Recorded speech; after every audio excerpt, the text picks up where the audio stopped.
அன்பார்ந்த இணையதள நேயர்களை மீண்டும் www.qcrc.in என்ற இணையதளத்திற்காக நியூஸ் தமிழ் செய்தி அறிக்கையில் உங்களை சந்திப்பதில் பெருமகிழ்ச்சி அடைகிறோம்.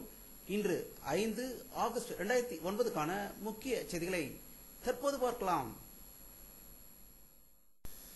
மத்திய நிதித்துறை இணையமைச்சர் திரு SS பழனிமணிக்கம் அவர்கள் வெளியிட்டுள்ள ஒரு செய்தி அறிக்கையில், நாட்டில் முன்னணி 100 வரி பாக்கி வைத்துள்ளவர்களிடம் மொத்த தொகை கிட்டத்தட்ட 1.41 லட்சம் கோடி அளவுக்கு வரி கட்டாமல் உள்ளார்கள் என்றும், இந்த பட்டியலில் State Bank of India, Tata Motors, Indian Oil Corporation, Sahara India ஆகியவை அடங்கும் என்றும் ஒரு அதிர்ச்சி தகவலை வெளியிட்டிருக்கிறார்.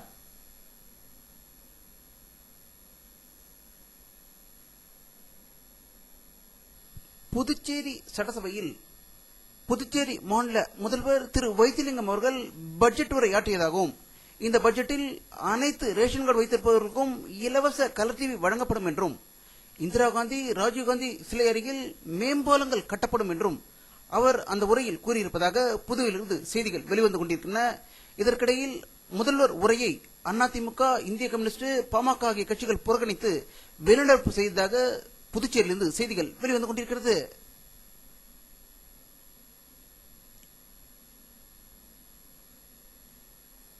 உண்மையான ஜனநாயகம் மீண்டும் மலர வேண்டும் என்பதை உறுதி செய்யத்தான் தமிழகத்தில் நடைபெறும் இடைத்தேர்தலை அஇஅதிமுக புறக்கணித்திருப்பதாக அக்கட்சியின் பொதுச்செயலாளர் ஜெல்வி ஜெயலலிதா அவர்கள் செய்தி வெளியிட்டிருப்பதாகவும், வாக்குப்பதிவு இயந்திரங்கள் மிக எளிதாக மோசடி செய்யலாம் என்பதை ஐதராபாத்தை சேர்ந்த தன்னார்வ தொண்டு நிறுவனம் நிரூபித்திருக்கிறது என்றும், இதை தேர்தல் ஆணையம் கணக்கில் எடுத்துக்கொண்டு மறுபரிசீலனை செய்ய வேண்டும் என்று செய்தி வெளியிட்டிருப்பதாக தகவல்கள் வெளிவந்து கொண்டிருக்கிறது.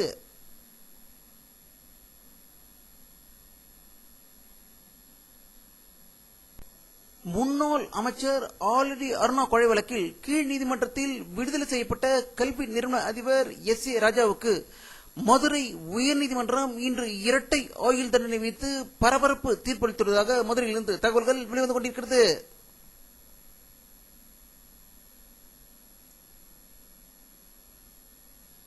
பாகிஸ்தானிலிருந்து காஷ்மீர் மாநிலத்திற்குள் ஊடுருந்த தீவிரவாதிகளை பல இடங்களில் நடந்த கடும் மோதலில் 9 தீவிரவாதிகள் என்கவுண்டரில் சுட்டுக் கொல்லப்பட்டுள்ளதாக ஜம்மு காஷ்மீரிலிருந்து செய்திகள் வெளிவந்து கொண்டிருக்கிறது.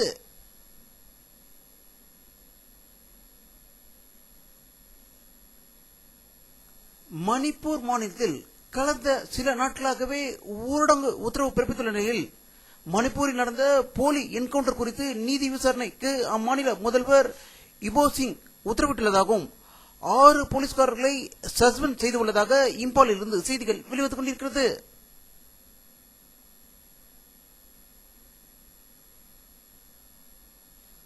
அமெரிக்காவில் உள்ள சீனாவின் ஐக்கிய நாடுகள் சபைக்கான ஆணைய அலுவலகம் முன்பாக அமெரிக்க ஈழ தமிழர்கள் தமிழ் ஈழ சுதந்திர போராட்டத்தில் சீனா தலையிட வேண்டாம் என்றும், இலங்கைக்கு ராணுவ ஆயுத உதவிகளை வழங்க வேண்டாம் என்றும், எங்களுடைய சுதந்திரத்தை, ஈழ தமிழர்களின் சுதந்திரத்தை அங்கீகரிக்க வேண்டும் என்று வலியுறுத்தி போராட்டம் நடத்தியதாக வாஷிங்டனில் இருந்து செய்திகள் வெளிவந்து கொண்டிருக்கிறது. பாகிஸ்தான் வெளியுறவு அதிகாரி வெளியிட்டுள்ள ஒரு செய்தி அறிக்கையில், ஜம்மு காஷ்மீர் நாட்டிற்கு எப்பொழுது தனி நாடாக சுதந்திரம் கிடைக்கிறதோ அன்றுதான் தெற்கு ஆசியாவில் அமைதி ஏற்படும் என்று ஒரு அதிர்ச்சி தகவலை கூறியிருப்பதால் இந்திய அரசு அதிர்ச்சி அடைந்திருப்பதாக டெல்லியிலிருந்து தகவல்கள் வெளிவந்து கொண்டிருக்கிறது.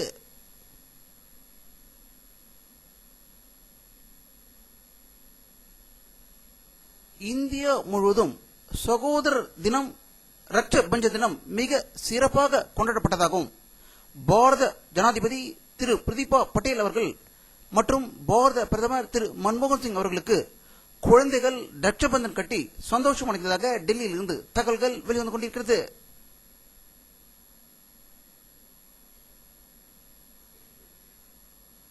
அமெரிக்காவில் உள்ள பென்சிலோனியா மாநிலத்தில் உள்ள ஒரு ஹெல்த் கிளப்புக்குள் புகுந்த மர்ம மனிதன் அங்கு நடன பயிற்சியில் ஈடுபட்டுக் கொண்டிருந்த பலர் மீது சரமாரியாக சுட்டதில் 5 பேர் உயிர் இழந்ததாக நியூயார்க்கிலிருந்து செய்திகள் வெளிவந்து கொண்டிருக்கிறது.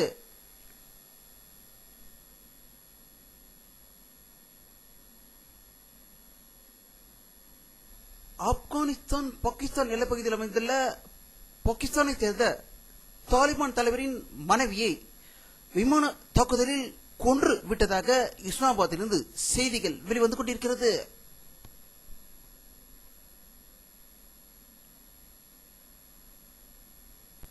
ஈரான் நாட்டு அதிபராக முகமது அகமதினோஜாத் வயது 52 பதவி ஏற்றுக்கொண்டதாகவும் எதிர்க்கட்சிகள் இவர் பதவியேற்றதை கண்டித்து போராட்டங்கள் நடந்ததாகவும் இதை போலீசார் கட்டுக்குள் கொண்டு வந்ததாக ஈரானில் இருந்து செய்திகள் வெளிவந்து கொண்டிருக்கிறது.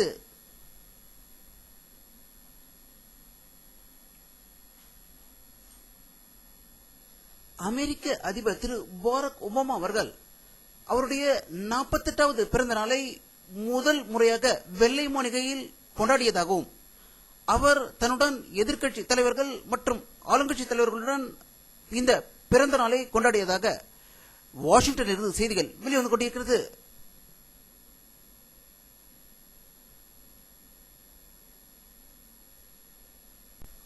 உலக சாதனை படைத்திருக்கிறார் அமெரிக்காவின் முன்னாள் அதிபர் திரு பில் கிளின்டன் அவர்கள்.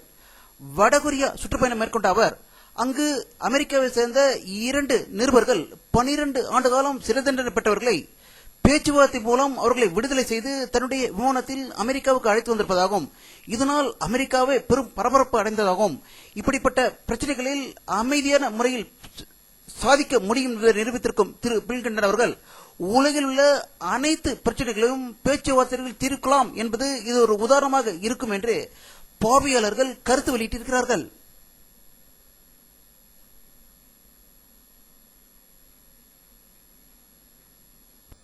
சென்னையை சேர்ந்த சோம்தேவ் அவர்கள் வாஷிங்டனில் நடக்கும் டென்னிஸ் போட்டியில் ஜெர்மன் வீரர் கிளிங்கை தோற்கடித்து போட்டியில் முன்னேறியிருப்பதாக வாஷிங்டனில் இருந்து செய்திகள் வெளிவந்து கொண்டிருக்கிறது.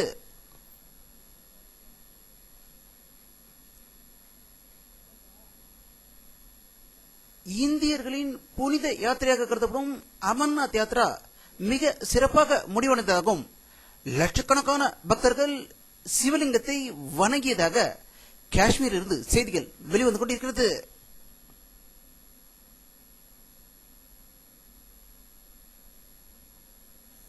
இந்த ஆண்டின் 3வது கிரகணமாக நாளை பகுதி சந்திர கிரகணம் ஏற்படுகிறது என்றும் இது நாளை அதிகாலை 4:30 மணிக்கு தொடங்கி 7:45 மணிக்கு முடிவடையும் என்றும் இது வெறும் கண்களுக்கு தெரியாது என்று வானிலை ஆய்வாளர்கள் செய்தி வெளியிட்டிருக்கிறார்கள்.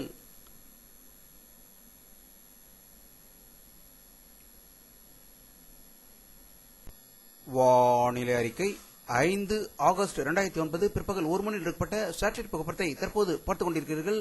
தமிழகத்தில் லேசான ஒரு சில இடத்திலே மேகமூட்டங்கள் காணப்படுகின்றன. இன்றும் வெயிலின் தாக்கம் அதிகமாக இருந்ததாகவே தமிழகத்தில் உள்ள அனைத்து பகுதியிலிருந்தும் செய்திகள் வெளிவந்து கொண்டிருக்கிறது.